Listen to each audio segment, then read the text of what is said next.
नमस्कार दोस्तों, स्वागत है आपका अपने इस यूट्यूब चैनल पे।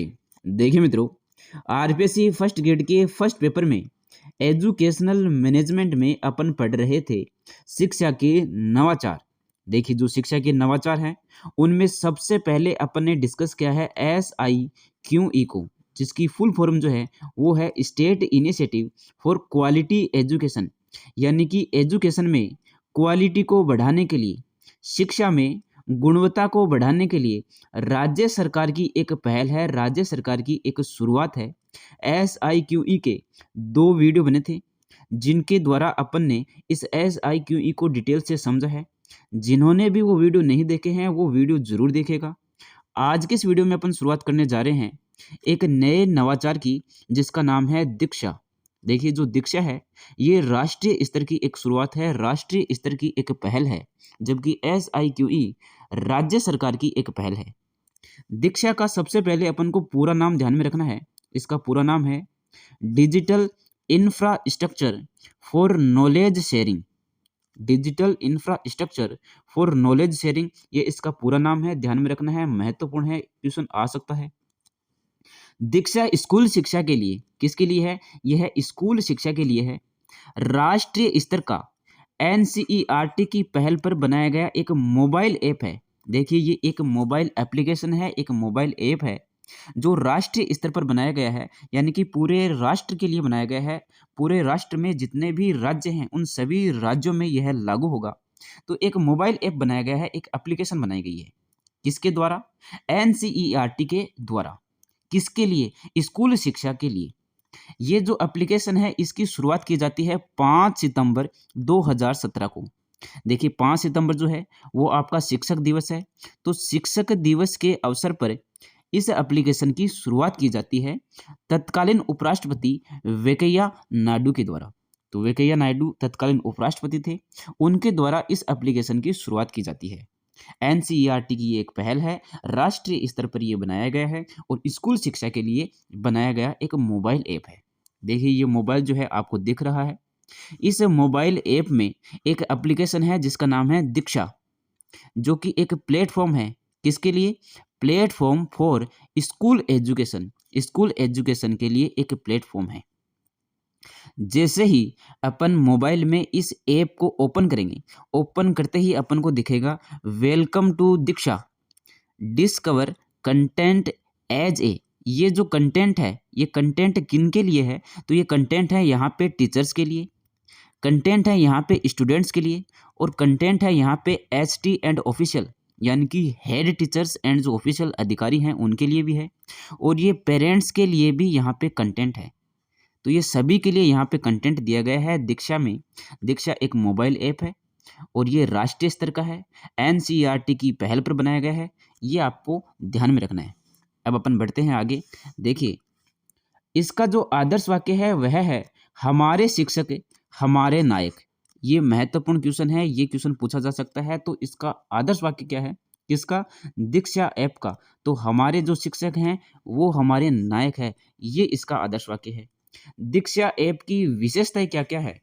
तो दीक्षा ऐप के माध्यम से शिक्षक और शिक्षार्थियों तक विशेष सामग्री 36 भाषाओं में उपलब्ध कराई जाती है। इसके अलावा दीक्षा ऐप पर TLM यानी कि टीचर्स लर्निंग मटेरियल, शिक्षक अधिगम सामग्री जो है वो भी उपलब्ध है।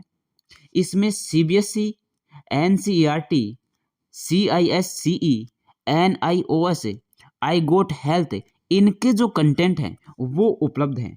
तो ये जो है आपको ध्यान में रखने हैं, इतने सारे कंटेंट जो है वो उपलब्ध हैं। CBSE के भी, NCERT के भी, CISCE के भी, NIOS के, आई गोट हेल्थ के, इन सभी के कंटेंट जो है इस ऐप में आपको देखने को मिलेंगे।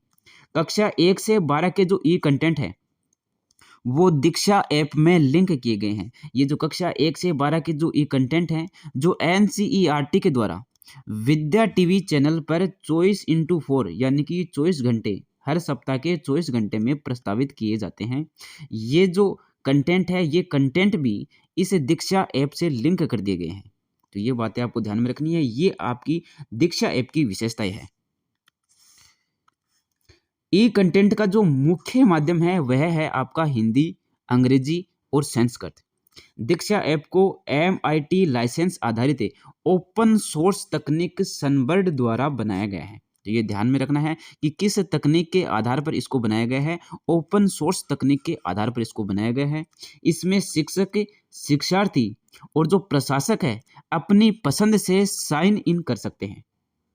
दीक्षा एक राष्ट्रीय स्तर का ऐप है। सभी राज्यों में इसे सितंबर 2017 से लागू किया गया। अपने राज्य में दीक्षा राइज बनाया गया। अपने राज्य में भी लागू किया गया है दीक्षा को। और अपने राज्य में राजस्थान सरकार ने एक दीक्षा राइज नाम से एक प्लेटफॉर्म तैयार किया है। तो अपन को दीक्षा राइज को भी समझना है, उसको भी पढ़ना है। तो अब अपन पढ़ते हैं दीक्षा राइज को। देखिए जो दीक्षा राइज है, दीक्षा की जो फुल फॉर्म है वो तो अपन को पता ही है।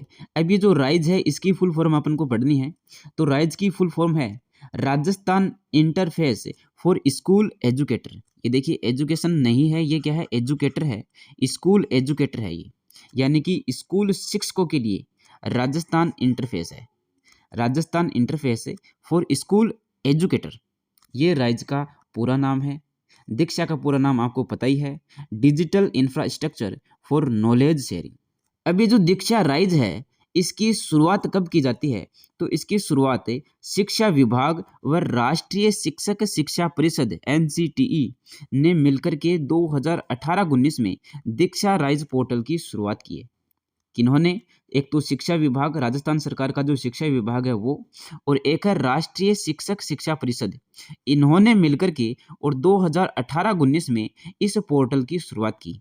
ये जो पोर्टल है शिक्षकों को राष्ट्रीय स्तर का मंच प्रदान करता है। देखिए अपन ने देखा था, पढ़ा था कि ये जो आपकी दीक्षा है, दीक्षा ऐप जो है इसकी शुरुआत की गई है 2017 में। ये जो दीक्षा राइज है, इस दीक्षा राइज की शुरुआत की गई है 2018 में। तो ये आपको ध्यान में रखना है, 2018 में इसकी शुरुआत की गई है।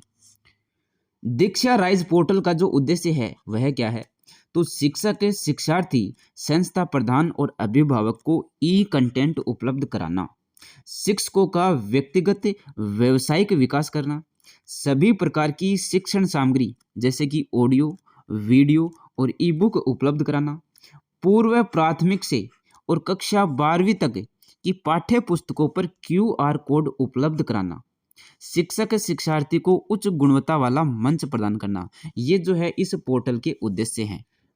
अब अपन बात करेंगे दीक्षा राइज ऐप की विशेषताओं की। तो देखिए इसकी विशेषताएं क्या क्या है, तो शिक्षक अपना व्यक्तिगत जानकारी का पेज बना सकता है। यानी कि दीक्षा राइज जो ऐप है, इस ऐप में एक सुविधा दी गई है जिसमें टीचर जो होता है वो अपना व्यक्तिगत जानकारी प्रदान कर सकता है, व्यक्तिगत जानकारी का पेज बना सकता है, जिसमें वह अपना नाम, वह अपनी DOB और अपने विषय का नाम, ये सारी जो जानकारी है वह इसमें डाल सकता है, एक पेज बना सकता है। शिक्षक स्वयं का कंटेंट बना सकता है। शिक्षक पर्सनल कोर्स का चयन कर सकता है। शिक्षक राज्य के सभी शिक्षकों के साथ संवाद कर सकता है। ये एक राष्ट्रीय स्तर का मंच है, तो ये भी ध्यान में रखना है। शिक्षकों को ऑनलाइन व ऑफलाइन प्रशिक्षण उपलब्ध कराया जा सकता है। विद्यार्थियों के लिए कक्षा कक्ष संसाधन का उपयोग किया गया है। एक राष्ट्र एक डिजिटल की तर्ज पर एक राज्य एक डिजिटल प्लेटफॉर्म बनाया गया है। देखिए एक है आपकी निष्ठा।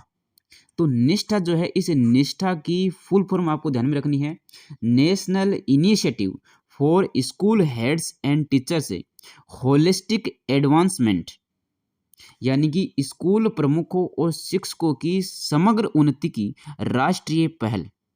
देखिए जो हिंदी है, इस हिंदी को इंग्लिश में बहुत ही आसानी से कन्वर्ट किया जा सकता है। हिंदी को इंग्लिश में कैसे कन्वर्ट कर सकते हैं, तो इसके लिए आपको एक ट्रिक बताता हूँ।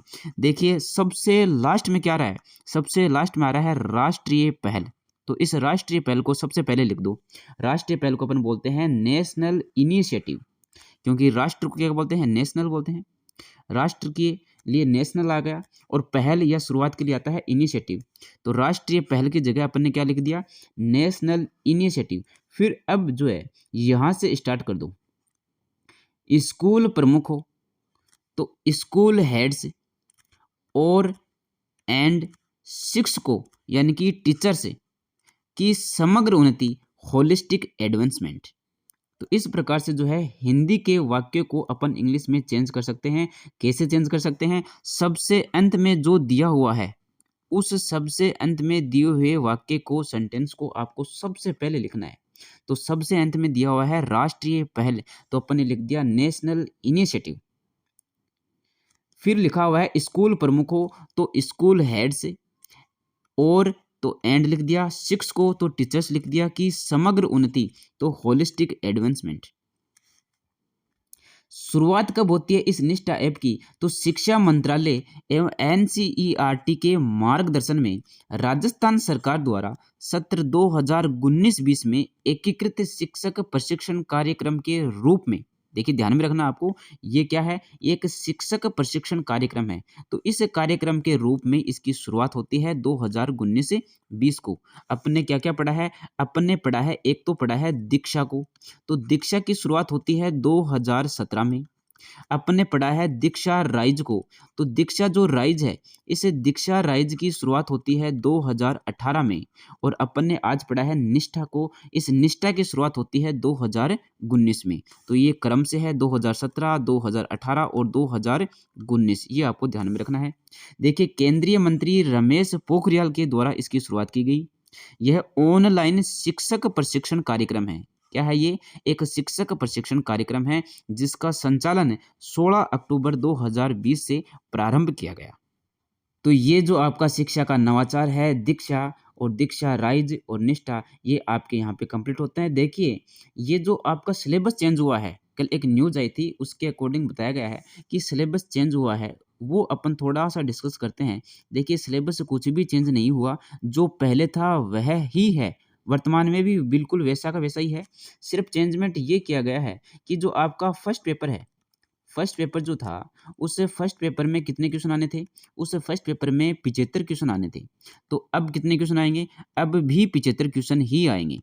लेकिन इसमें चेंज क्या किया गया है? इसमें चेंज ये किया गया है कि इस फर्स्ट पेपर में जो अपन एजुकेशनल मैनेजमेंट पढ़ रहे हैं अभी, शैक्षिक प्रबंधन जो अपन पढ़ रहे हैं, इस शैक्षिक प्रबंधन के साथ में आपका जो साइकोलॉजी का जो पार्ट है, जो कि आपका सेकंड पेपर में था, इस साइकोलॉजी के पार्ट को यहाँ पे ऐड कर दिया गया है। तो ये जो है ये चेंजमेंट किया गया है, साइकोलॉजी को यहाँ पे ऐड कर दिया गया है। शैक्षिक प्रबंधन के साथ में ही साइकोलॉजी को ऐड कर दिया गया है। क्वेश्चन वही है 75 क्वेश्चन, और 75 क्वेश्चन के कितने अंक हैं? 150 अंक हैं। ये चेंज किया है। जो सेकंड पेपर है, आपका जो सेकंड पेपर है वह होना है कितने क्वेश्चन का? वह होना है आपका 150 क्वेश्चन का। अब इस 150 क्वेश्चन में ज़्यादातर क्वेश्चन जो है वो कौन है? वो है आपके सब्जेक्ट के। पहले इसके साथ साइकोलॉजी भी था। अब साइकोलॉजी की जगह पे आपका या तो पेडागोजी जो है वो जोड़ी जा सकती है, पेडागोजी जोड़ी जा सकती है। तो ये कुछ चेंजमेंट हो सकता है, बाकी लगभग जो पार्ट है वो सब्जेक्ट का ही आना है। अभी तक जो बात निकल के आ रही है उससे ये लग रहा है कि 150 क्वेश्चन हैं, उनमें जो मैक्सिमम क्वेश्चन हैं वो आपके सब्जेक्ट के ही होंगे। अगर पेडागोजी नहीं भी जोड़े तो सारे के सारे जो क्वेश्चन हैं आपके सब्जेक्ट के होंगे। लेकिन साथ में सब्जेक्ट के साथ में ये पेडागोजी को ऐड कर सकते हैं। तो अभी अपन क्या पढ़ रहे हैं? अभी अपन पढ़ रहे हैं एजुकेशनल मैनेजमेंट। ये एजुकेशनल मैनेजमेंट जैसे ही कंप्लीट होगा, उसके बाद में अपन पढ़ेंगे हिस्ट्री का पार्ट, जो भी बचा हुआ है वो सारा कंप्लीट करेंगे। और हिस्ट्री के बाद में आगे का जो सब्जेक्ट है वो अपन पढ़ेंगे। तो वीडियो को ज़्यादा से ज़्यादा शेयर कीजिए, लाइक कीजिए। जो भी क्वेश्चन है आपके मन में, जो भी डाउट है वो कमेंट बॉक्स में ज़रूर बताइएगा। मिलते हैं अब नेक्स्ट वीडियो में एक नए टॉपिक के साथ में। धन्यवाद।